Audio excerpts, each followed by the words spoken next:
নমস্কার বন্ধুরা, আমি মিতা। বন্ধুরা, তোমাদের সকলকে স্বাগত জানাই আমার ইউটিউব চ্যানেলে। বন্ধুরা, প্রতিদিনকার মতন কিন্তু আজকের ইউজফুল ভিডিও নিয়ে তোমাদের কাছে হাজির হয়ে গিয়েছি। তো ভিডিওটা যদি ভালো লাগে তাহলে কিন্তু বন্ধুরা তোমরা একখানা লাইক করে দিও, আশেপাশে বন্ধুদের সঙ্গে ভিডিওটা শেয়ার করে নিও। আর নতুন বন্ধুদের জন্য অনুরোধ রইল, আমার চ্যানেলটাকে তোমরা কিন্তু সাবস্ক্রাইব করে নিও। আজকে এটা প্রথম টিপসটা হলো বন্ধুরা, এখানে নিয়ে নিচ্ছে দেখো একখানা প্লাস্টিকের ছোট এরকম ধরনের কন্টেনার। সাইডে দেখো গ্যাসটা আমি অন করে নিচ্ছি, নিয়ে এর গ্যাসের উপরে আমি একখানা কাঁটা চামচ গরম করে নিচ্ছি। গরম গরম কাঁটা চামচ দিয়ে কন্টেনারের ঢাকনাটাকে এইভাবে ফুটো করে নেবো। নিয়ে দেখো এবার কন্টেনারের ভিতরে আমি দিয়ে দিচ্ছি 1 চামচ ছোট চামচের চা। আর এখানে একখানা সুগন্ধ পাউডার নিয়ে নিচ্ছি, সুগন্ধ পাউডার এতে খানিকটা দিয়ে দেবো, দিয়ে দুটো মিক্স করে ঢাকনা লাগিয়ে নেবো। নিয়ে চলো কোথায় এটা ব্যবহার করতে হবে দেখে নেওয়া যাক। তো বন্ধুরা দেখো, ফ্রিজেতে কিন্তু আমরা নানা রকমের রান্না করে তরকারি, এছাড়া কিন্তু সবজি, এছাড়া কিন্তু অনেক রকম জিনিসই কিন্তু এতে আমরা রেখে থাকি, যার কারণে দেখবে ফ্রিজেতে মাঝের মধ্যে কিন্তু একটা ব্যাড স্মেল এসে থাকে। তো সেই ব্যাড স্মেলটা দূর করার জন্যে এই কন্টেনারটা ফ্রিজের এক কোণে এইভাবে রেখে দেবো। চা পাতা থাকার জন্যে এক তো ব্যাড স্মেলটাকে দেখবে অ্যাবজর্ব করে নেবে চা পাতা, আর সুগন্ধ পাউডার দেখবে দেওয়ার কারণে ফ্রিজের ভেতরে দেখবে কিন্তু একটা সুগন্ধ, হালকা হালকা একটা সুগন্ধ দেখবে চারিদিকে ছড়িয়ে পড়েছে। পরবর্তী টিপসটা হলো বন্ধুরা এরকম ধরনের গ্রেটার মেশিন নিয়ে। তো এখানে নিয়ে নিচ্ছি দেখো একখানা প্লাস্টিকের ভিতরে এই গ্রেটারটা এইভাবে ঢুকিয়ে নেবো। নিয়ে দেখো এখানে নিয়ে নিচ্ছি পেঁয়াজ। তো অনেক সময় দেখবে হয়তো আমরা কিছু রান্না করতে যাচ্ছি, পেঁয়াজ বাটা আমাদের চাই, তো হয়তো কম পরিমাণে চাই, যার জন্য আমরা সিলে অথবা মিক্সারে বেটে নিতে চাই না। সেক্ষেত্রে কিন্তু তোমরা এইভাবে গ্রেটার মেশিনটা প্লাস্টিকের ভেতর ঢুকিয়ে হালকা হাত দিয়ে, কিন্তু বেশি চাপ দেবে না, হালকা হাত দিয়ে কিন্তু পেঁয়াজটা এইভাবে ঘষে নিলে দেখবে একদম মিহি হয়ে কিন্তু পেঁয়াজটা ঘষে বের হয়ে আসছে। তো এইভাবে কিন্তু তোমরা রসুন আদা এইভাবে কিন্তু ঘষে মিহি করে কিন্তু তোমরা বাটার মতন ঘষে নিতে পারো। তো দেখো যেমন তোমাদেরকে আমি দেখাচ্ছি একদমই কিন্তু মিহি, যেরকম আমরা সিলে অথবা মিক্সারে বেটে থাকি। পরের টিপসটা হলো বন্ধুরা এরকম ধরনের মেটেলের চুড়ি নিয়ে। তো এরকম ধরনের মেটেলের চুড়িগুলো দেখবে মাঝের মধ্যে ব্যবহার করতে করতে টেরা বেঁকা হয়ে যায়, যার কারণে আমরা ফেলে দিয়ে থাকি। তো ফেলে দেওয়ার আগে কিন্তু এই টিপসটা তোমরা অ্যাপ্লাই করে নিও। তো যেরম ধরনের চুড়ি থাকবে সেরম সাইজের দেখো আমি এখানে ছোট একখানা বোতল নিয়ে নিয়েছি। নিয়ে দেখো চুড়িটা এইভাবে বোতলের উপর দিয়ে বোতলের ভিতরে এইভাবে কিন্তু ঢুকিয়ে দেবো। দেওয়ার পরে দেখো আমি আঙুলের সাহায্যে চুড়িটা চারদিক থেকে কিন্তু এইভাবে কিন্তু বোতলেতে চেপে ধরবো। ধরলে দেখবে কিন্তু টেরা ব্যাগা চুড়িটা কিন্তু আগের মতন গোল হয়ে যাচ্ছে। তো এবার থেকে এরকম ধরনের মেটেলের চুড়ি টেরা ব্যাকা হয়ে গেলে ফেলে দেওয়ার আগে কিন্তু এই টিপসটা তোমরা ফলো করে নিও। পরের টিপসটা হলো বন্ধুরা আদা। দেখো আমরা যখনই ছাড়িয়ে থাকি আদার খোসাটা, তখন সাধারণত আমরা বটি অথবা চাকু দিয়ে ছাড়িয়ে থাকি।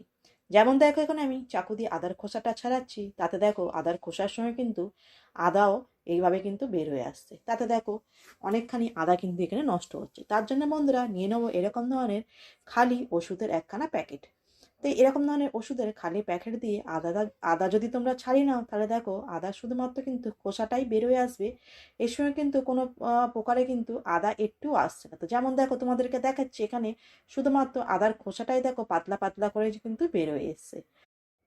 পরবর্তী টিপসটা হলো বন্ধুরা এখন প্রত্যেকের বাড়িতে কিন্তু গ্যাস সিলিন্ডারটা ব্যবহার করা হয়, যার জন্য কিন্তু কিছু সেফটি কিন্তু আমাদের মাথায় রাখা খুবই প্রয়োজন, আর খুব সাবধানের সঙ্গে কিন্তু আমাদের ব্যবহার করাও প্রয়োজন। যেমন দেখো আমরা নিউজে শুনে থাকি অনেক সময় যে গ্যাস সিলিন্ডারে আগুন লেগেছে। তো এরকম ধরনের কখনো যদি পরিস্থিতি তোমাদের সঙ্গে হয়, তাহলে সেই পরিস্থিতিতে ভয় না পেয়ে কীভাবে সেই পরিস্থিতিতে সামাল দেবে, তার জন্যে এরকম ধরনের কিচেন টাওয়াল অথবা অন্য কোনো কাপড়, হাতের সামনে যাই পাও কাপড় ভিজিয়ে সঙ্গে সঙ্গে এইভাবে গ্যাসের ওপরে দিয়ে এরকম ধরনের ছোট খানা গামলা এইভাবে কিন্তু ঢেকে দেবে। তাতে কী হবে দেখবে এতে কোনো প্রকারের হাওয়া অথবা অক্সিজেন না যাওয়ার কারণে গ্যাসটা নিমে যাবে।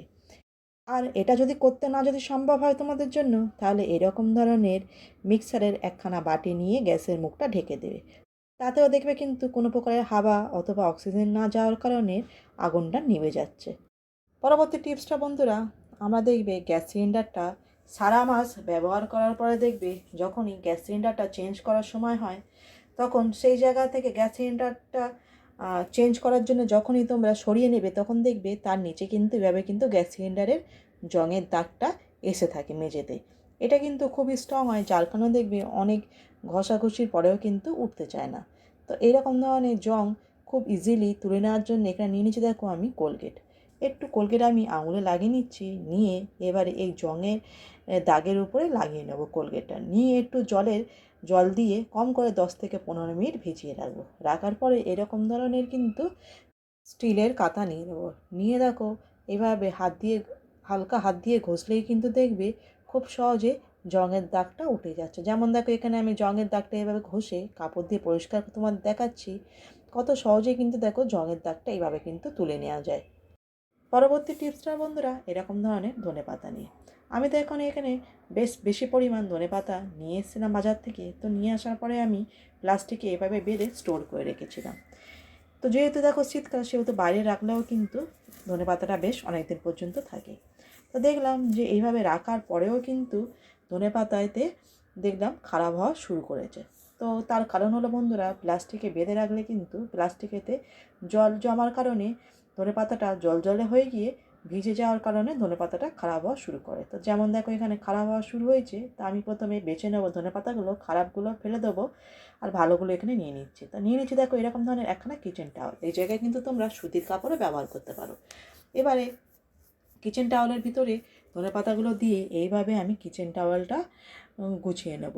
নিয়ে নেবো এখানে একখানা এয়ারটাইট এরকম ধরনের টিফিন বক্স। তো এর ভেতরে আমি এবারে এই ধনেপাতাটা রেখে দেবো। এইভাবে কিন্তু তোমরা ফ্রিজে অথবা বাইরে যদি রাখো তাহলে দেখবে অনেক দিন পর্যন্ত কিন্তু ধনেপাতাটা স্টোর করতে পারছো। পরবর্তী টিপসটা হলো বন্ধুরা এরকম ধরনের গুড় নিয়ে। আজকাল কিন্তু প্রায় প্রত্যেক বাড়িতেই কিন্তু গুড়ের চাটা খেয়ে থাকে। তার জন্য কিন্তু গুড়টা স্টোর করতে লাগে। তো যেমন দেখো, যেহেতু শীতকাল, সেহেতু কিন্তু রোদ্দুর না থাকার কারণে আর ঠান্ডা ওয়েদার হওয়ার জন্য কিন্তু গুড় আমরা যে বয়নে বা অথবা কন্টেনারে আমরা স্টোর করে থাকি, গুড়টা দেখবে গলা শুরু করে।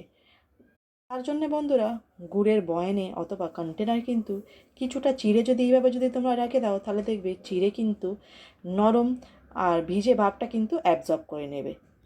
পরের টিপসটা হলো বন্ধুরা, দেখবে আমরা কিচেনে রান্না করার সময় অনেক সময় দেখবে হাতটা এইভাবে কিন্তু হলুদ লাগার কারণে হাতটা দেখো হলুদ হয়ে গিয়েছে। আর এমার্জেন্সিতে হয়তো কোথাও আমাদের বাইরে যারা আছে তখন কিন্তু হাতটা পরিষ্কার করে নেওয়ার আছে, সাবান দিয়ে ধুইলেও দেখবে কিন্তু হাতটা পরিষ্কার হয় না। তার জন্য এখানে নিয়ে নেব এরকম ধরনের সাদা কোলগেট লাগিয়ে এইভাবে হাতটা ভালোভাবে ঘষে নোকটোকগুলো এইভাবে ঘষে সাদা জল দিয়ে তোমাদেরকে ওয়াশ করে দেখাচ্ছি কত সুন্দর কিন্তু পরিষ্কার হয়ে যায়। তো দেখো এখানে আমি তোমাদেরকে সাদা জল দিয়ে হাতটা ধুয়ে দেখাচ্ছি, একদমই কিন্তু হলুদের আর দাগটা নেই, আর নেলসগুলোও দেখো কিন্তু খুব সুন্দর পরিষ্কার হয়ে যায়। পরবর্তী টিপসটা বন্ধুরা এরকম ধরনের পেঁয়াজকলি অথবা পেঁয়াজ শাক নিয়ে। দেখো কাটলে কিন্তু কত বেশি লাগে, আর রান্না করার পরে দেখবে এই পেঁয়াজকলিটা একদমই কিন্তু কম হয়ে গিয়েছে। তার কারণ হলো বন্ধুরা, যখনই দেখবে কড়াইতে আমরা পেঁয়াজ শাকটা দিয়ে থাকি এর থেকে প্রচুর পরিমাণে জল বের হয়। তো আমরা কি করে থাকি, প্রথমেই কিন্তু শাক দেওয়ার পরেই আমরা নুন দিয়েছি। তো যার কারণে দেখবে পেঁয়াজ শাকটা একদমই রান্না করার পরে একদমই কম হয়ে যায়। তো তার জন্য বন্ধুরা কি করবে, প্রথমে এর থেকে যে জলটা বের হয় জলটা প্রথমে শুকনো করে নেবে, নেওয়ার পরেই তারপরে কিন্তু এতে নুন দেবে। তারা দেখবে কিন্তু পেঁয়াজকলি রান্না করার পরে কিন্তু ততটা আর কম হচ্ছে না। ছোট্ট একটুখানি টিপস ছিল, যদিও বা তোমাদের কিন্তু খুব কাজের লাগবে। পরের টিপসটা হলো বন্ধুরা এরকম ধরনের সুগন্ধ সাবানের প্যাকেট নিই। সুগন্ধ সাবানটা আমরা স্নান করার জন্য ব্যবহার করে নিই, আর প্যাকেটটা আমরা ফেলে দিই। প্যাকেটটা ফেলে নেওয়া দিয়ে ইউজ করে নেবো খুব সুন্দর একখানা কাজে। এখানে দেখো আমরা মোজাটা ব্যবহার করে থাকি। অনেকের পায়েতে দেখবে মোজা দেওয়ার পরে মোজা থেকে কিন্তু খুব একটা ব্যাড স্মেলেস থাকে। তার জন্য বন্ধুরা মোজাটা পরার আগে রাত্রির ভোর এইভাবে কিন্তু মোজাটা এই প্যাকেটের ভেতরে রেখে দেবে। তারপরের দিন ব্যবহার করার জন্য যখন বার করবে দেখবে মোজা থেকে কিন্তু খুব সুন্দর একখানা সুগন্ধ আসছে। পরবর্তী টিপসটা হলো বন্ধুরা, আমাদের বাচ্চারা এরকম ধরনের ফ্রুটি খেয়ে থাকে এই ফ্রুটির প্যাকেট নিয়ে। তো এখানে দেখো একখানা আমি ফ্রুটির প্যাকেট নিয়ে নিয়েছি, নিয়ে দেখো ফ্রুটির প্যাকেটটা এভাবে মুখের দিক থেকে কাঁচি দিয়ে কেটে নিচ্ছি। এবারে এতে দিয়ে দেবো একখানা গন্ধগুলি, আর এখানে একটু সুগন্ধ সেন্ট নিয়ে নিচ্ছি, সেন্টটা এবারে এতে দিয়ে দেবো। দিয়ে এখানে একখানা টেপ দিয়ে মুখটা আটকে দেবো। নিয়ে নেব একখানা সেফটি পিন দিয়ে দেখো এইভাবে ফুটো ফুটো করে নেব। নেওয়ার পরে এর ব্যাক সাইডে ডবল টেপ এইভাবে একটুখানি কাটিং করে লাগিয়ে নেব। নিয়ে এর কাগজটা খুলে ফেলে দিয়ে চলো বাথরুমের দেয়ালেতে লাগিয়ে নেব। এইরকম ধরনের অর্গানাইজার কিন্তু আমরা বাজার থেকে নিয়ে এসে থাকি। তো একদমই জিরো কস্টে এরকম ধরনের অর্গানাইজার আমরা বানিয়ে নেব। পরবর্তী টিপসটা বন্ধুরা, পেঁয়াজ যখন আমরা কেটে থাকি মুখের সাইড দিয়ে দেখো একটুখানি কেটে আমরা ফেলে দিই, সেই জায়গায় একটু বেশি পরিমাণে এখানে এইভাবে গোল আকারে কেটে নেব। তো চল এটা কোথায় ব্যবহার করতে দেখে নেওয়া যাক। রাত্রিবেলা সমস্ত কাজ করার পরে সিঙ্কটা ধুয়ে পরিষ্কার করে রাখার সত্ত্বেও দেখবে সিঙ্ক থেকে কিন্তু ছোটো ছোটো পোকা ককরোচ বার হয়ে আসে। সেই ক্ষেত্রে পেঁয়াজের এই মুখটা এইভাবে সিঙেতে ঘষে ভালো করে সিঙে ড্রেনের মুখেতে এইভাবে পেঁয়াজটা উল্টো করে রেখে দেবে। তাহলে দেখবে কিন্তু এতে কিন্তু কোনো প্রকারের পোকা মাকড় ককরোচ কিন্তু বাইরে বেরোয় আসছে না। পরবর্তী টিপসটা হলো বন্ধুরা, যেহেতু দেখো শীতকাল সেহেতু কিন্তু আবহাওয়ার জন্য কিন্তু দেখবে নুনটা জলজলে হয়ে যায়। তো তার জন্য বন্ধুরা এরকম ধরনের একখানা বাসন গ্যাসতে রেখে শুকনো খোলায় নুনটা একটু ভেজে নেবে। নেওয়ার পরে ঠান্ডা করে নুনটা যে কোনো এয়ারটাইট কন্টেনারে রেখে দেবে। তাহলে দেখবে কিন্তু এই সমস্যাটা আর হবে না। পরবর্তী টিপসটা বন্ধুরা, যেহেতু দেখো শীতকাল সেহেতু কিন্তু রাত্রিবেলায় কম বাসন থাকলে আর মাজার ইচ্ছা হয় না। তো তার জন্য বন্ধুরা যখনই এরম হয়ে থাকবে তখন কিন্তু কী করবে তোমরা, বাসন কটা জল দিয়ে এইভাবে ধুয়ে নেবে, নিয়ে সিঙেতে যা নোংরা থাকবে সেই নোংরাটা তুলে ডাস্টবিনে ফেলে দেবে। সিঙ্কটা একদমই পরিষ্কার করে বাসনটা এভাবে পরিষ্কার করে রেখে দেবে। তাহলে সকালে উঠে দেখবে বাসন থেকে কিন্তু আর কোনো প্রকারের ব্যাড স্মেল আসছে না, একদমই পরিষ্কার থাকবে আর ধুয়ে নিতেও কিন্তু সুবিধা হবে। পরবর্তী টিপস হলো বন্ধুরা, এরকম ধরনের রুটি বানানো চাটু নিয়ে। যখনই দেখবে আমরা রুটি বানিয়ে নিই তারপরে দেখবে চাটুটা কিন্তু অনেকক্ষণ গরম থাকে। তো যেমন দেখো এখানে আমি জলের ছিটা দিয়ে তোমাদেরকে দেখাচ্ছি চাটুটা কিন্তু গরম আছে। তো এবার চাটুটা এভাবে কিন্তু উল্টো করে নেবো। নেওয়ার পরে এর উপরে দিয়ে নেবো একখানা নিউজ পেপার দেওয়ার পরে বন্ধুরা দেখো, যেহেতু শীতকাল রোদ্দুরটা ঠিক মতন ওঠে না, যার জন্য দেখবে আমাদের জামা কাপড়গুলো ঠিক মতো শুকায় না। তো এইভাবে নিউজ পেপারের উপরে জামা কাপড় অথবা মোজা এভাবে দিয়ে কিন্তু তোমরা শুকিয়ে নিতে পারো। তাতে কী হবে দেখবে, নিউজ পেপারটা দেওয়ার কারণ এই জন্য, ডাইরেক্ট কিন্তু এইভাবে জামা কাপড় দিলে জামা কাপড়টা কিন্তু পুড়ে যাওয়ার ভয় থাকবে। এইভাবে নিউজ পেপারের ওপরে যদি তোমরা জামা কাপড় মোজা দিয়ে যদি শুকিয়ে নাও তাহলে দেখবে জামা কাপড়টা ভালোভাবে শুকিয়ে যাচ্ছে আর জামা কাপড়টা কিন্তু পুড়ে যাওয়ার আর ভয় থাকবে না।